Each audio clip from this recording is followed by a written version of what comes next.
Hi guys, welcome back to the channel. So today I came across something really interesting. I was going through a message that Josh Duggar received while he was in prison, and it was sent by a city council member from Tontitown named Timothy Burris. What makes this even more interesting is that he actually lives right next to the Duggar family. Their properties basically touch. And back in January 2022, James Duggar transferred about 5 acres of land to the Burris family for what seems like a very low price. After that, there was clear support. Letters sent to the judge defending Josh, claiming he was innocent, saying he was being set up, and describing him as a great person. Now, I know some of you might be thinking, why are we even talking about this again? It feels like old news. But here's the thing. I obtained these records early on, and now suddenly multiple outlets are reporting on them.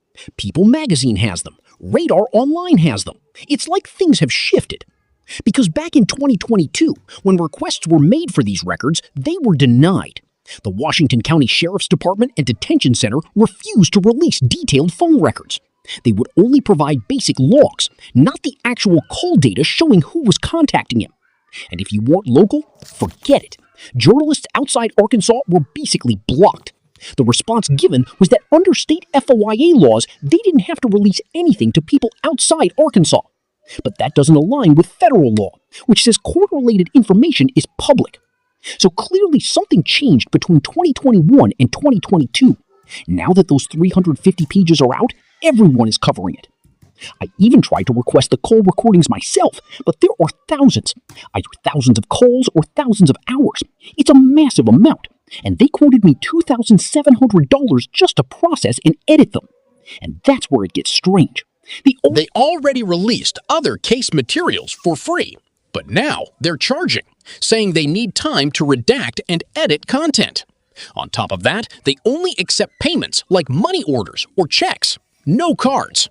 So realistically, unless someone local handles it, paying that amount doesn't seem worth it.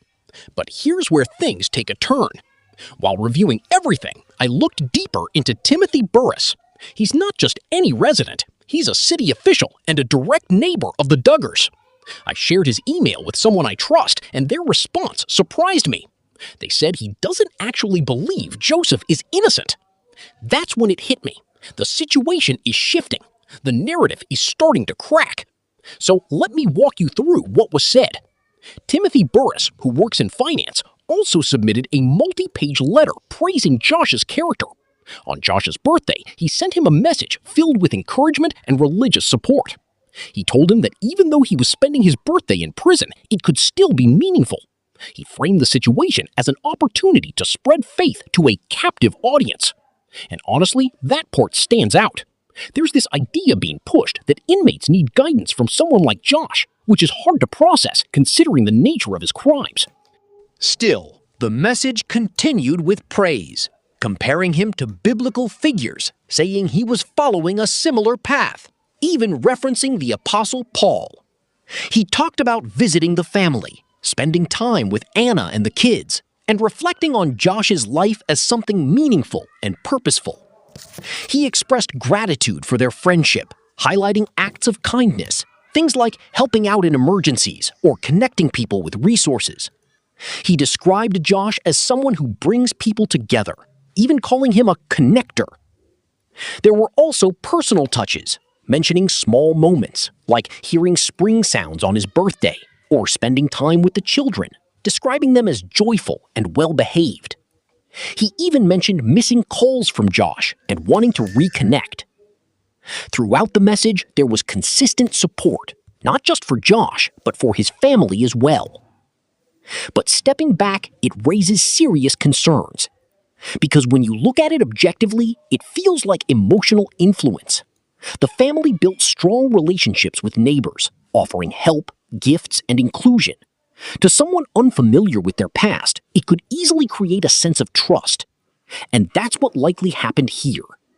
From what I've heard, the Burris family didn't really know much about the Duggar history before becoming close to them.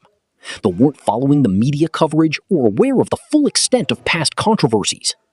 So their perception was shaped entirely by personal experience. And when someone is treated with kindness, invited into a community, supported, it becomes very difficult to question that. But over time, reality starts to catch up.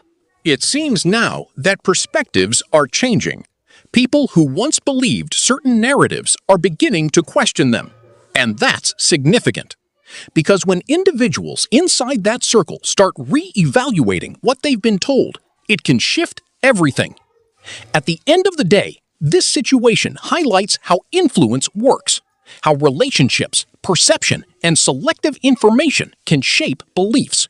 And now, slowly, that influence appears to be weakening. So I'm really curious to hear your thoughts on this. Drop your opinion in the comments below. Don't forget to like the video, subscribe if you haven't already, and turn on notifications so you don't miss future updates. Thanks for watching, and I'll see you in the next one.